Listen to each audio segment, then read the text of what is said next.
one least. Birds constantly breed. They do this to keep their feathers in good condition. If they're damaged, they can't fly, and they can't escape from predators or find food. They also won't be able to fluff out their feathers to keep warm during cold weather. They meticulously work on each feather, making sure that all the intricate parts are in the correct place. Most birds have an oil gland beneath the tail and use the bill to spread the oil over the surface of the feathers. This maintains flexibility of the wings and makes the whole body waterproof. For water birds such as the mallard, this is essential. And in the summer, they'll have a good dip just to keep cool.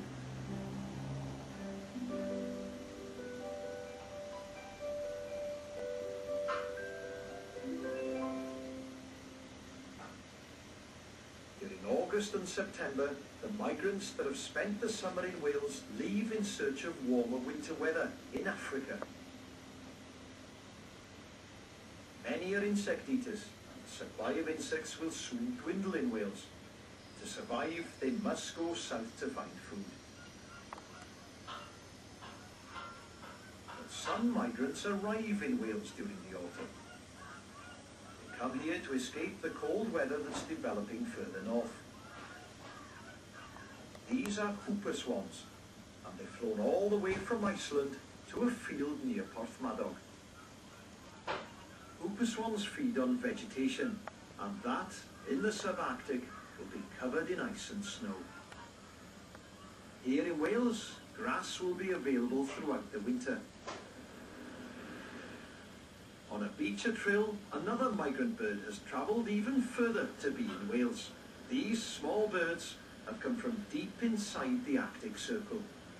These are snow buntings, smashing little birds, and we tend to associate them with the Arctic or the tops of the Cairngorms, and that's where they breed. But in winter, they move down to lower ground, and one of their regular haunts is this beach in North Wales. And you've got to ask yourself, why come here? It's not the most scenic beach in the world. But the reason is seeds. They're seed eaters like all buntings, and seeds blown by the wind get caught up on the pebbles on the beach and amongst this vegetation, this marram grass here. So it's ideal for them. And because the beach is long enough, if they exhaust the supply in a small area like this, all they have to do is move along a little bit and then move along again. And there's enough food here to last them all winter. It's amazing to think that this small flock of birds has travelled so far to be on this beach. As long as there's food for them here, they'll continue to do so for generations to come. Migrants also come to Wales from mainland Europe during winter to escape the colder continental climate. Fieldfares and redwings migrate from Scandinavia. Thousands of starlings arrive from all parts of Europe. And they all arrive during a time of plenty, the autumn harvest. These are eating hawthorn berries. One migrant is particularly stunning. These are waxwings, and they've arrived at Tywyn in North Wales. Waxwings usually end up on our shores only when there's a poor berry crop in their own home patch of Scandinavia. To survive, they keep on moving west until they find a decent crop.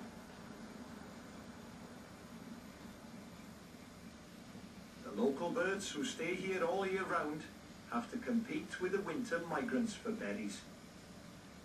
It's a case of eating as much as they can while it lasts. But the berries soon run out. Then they literally have to scrape and dig to survive. Every leaf turned for any grub or a worm. And as long as the ground remains soft for most of the winter, then they get by. But if the weather turns colder, life gets tougher.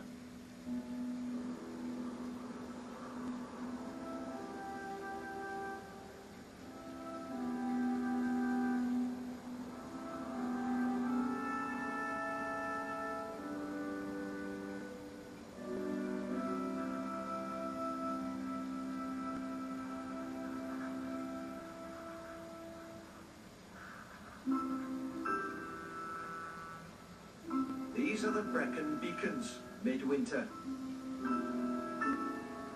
It's a particularly cold period. All food sources have been covered with snow and ice.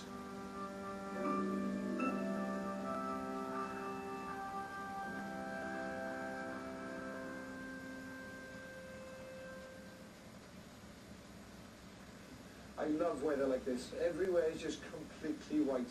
But it's not so good for birds because with snow covering the fields, there's no food for them. Behind me, however, is a field full of oats. And that is a magnet for dozens of small birds. That one small field can be the difference between life and death for them. These birds are lucky. The field has been set aside for feeding birds at Slooch Farm, Brecon. The cereal seeds have been left for their benefit. And they're all here. Finches, a yellowhammer, and reed buntings, and also brambling. They're one of the migrants that come to Wales in pursuit of a warmer winter, but not today. And they're not the only hungry birds around.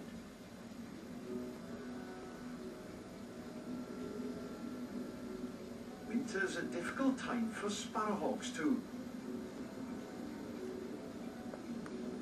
And with so many of its favourite prey attracted to this one spot, it doesn't take it long to find them. Attacking quickly, it hugs the hedgerow trying to chase down its prey. All the small birds can do is take cover or stay still in the crop.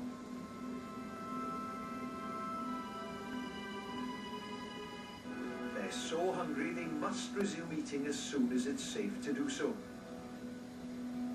It's a choice of starving to death or being eaten. Big birds also have problems finding food during winter. Most of them survive by having a varied diet. When we think of buzzards, we imagine a powerful bird of prey that kills to eat.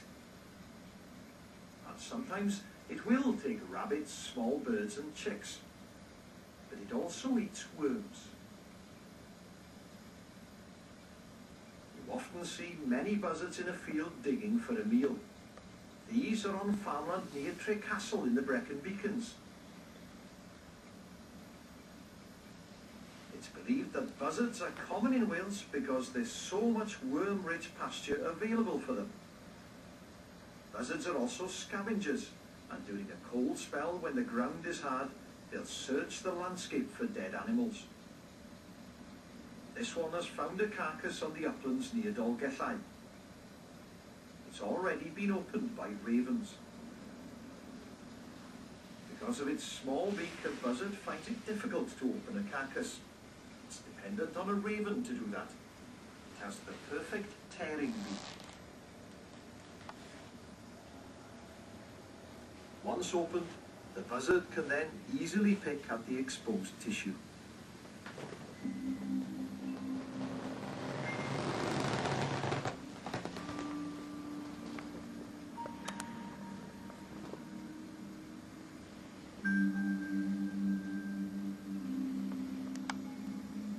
The estuaries of Wales are renowned for their wintering birds, with thousands flocking here from the frozen Arctic and parts of Europe to find food.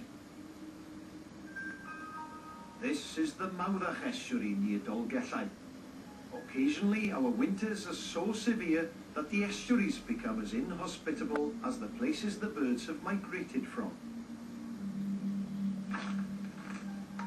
I've never seen the Mawddach estuary look like this before. It's all iced up.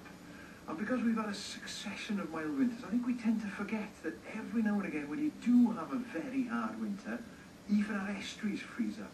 And that is very bad news for the hundreds of thousands of birds that escape the cold of the Russian Arctic, the Far East, just to come here. So it's going to be extremely hard for them. And you know, to be honest, it looks more like the Arctic here now.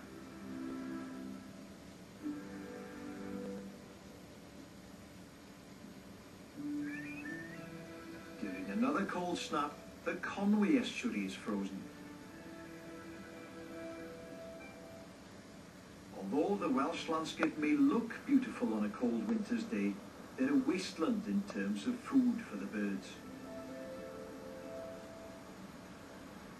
For curlew, who need to probe deep into the mud for food, this becomes an impossible task if the ground is frozen solid.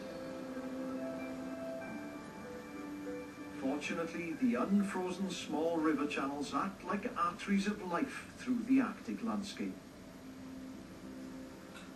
Here, many birds can feed as normal, using their beaks to spear the small morsels buried in the mud. These are the most challenging conditions for survival. During a severe winter, many birds will die, especially further inland. That's why it's important that we give them a little help when the going gets tough. In return, birds that are familiar with people give a great show. And in the next programme, I'll be looking at the different ways birds have adapted to us. How they make use of the landscapes we've created, the structures we've built, and the materials we discard.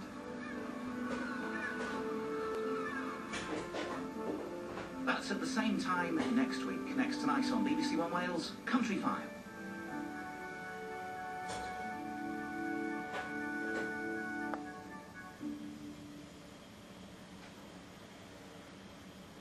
When the weather takes a turn, you need to know if your local schools are closed, which roads are blocked, and which train and bus services in your area are affected. Tune in to BBC Radio Cymru or BBC Radio Wales for regular weather and travel reports, or go online to find out everything you need to know.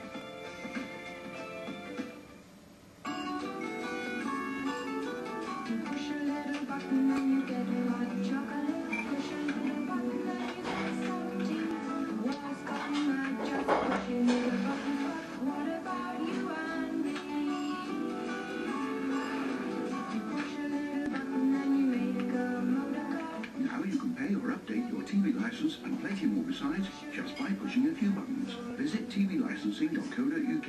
It's easier online. Today, I want to see your skills in buying and negotiation. It was absolutely disgusting.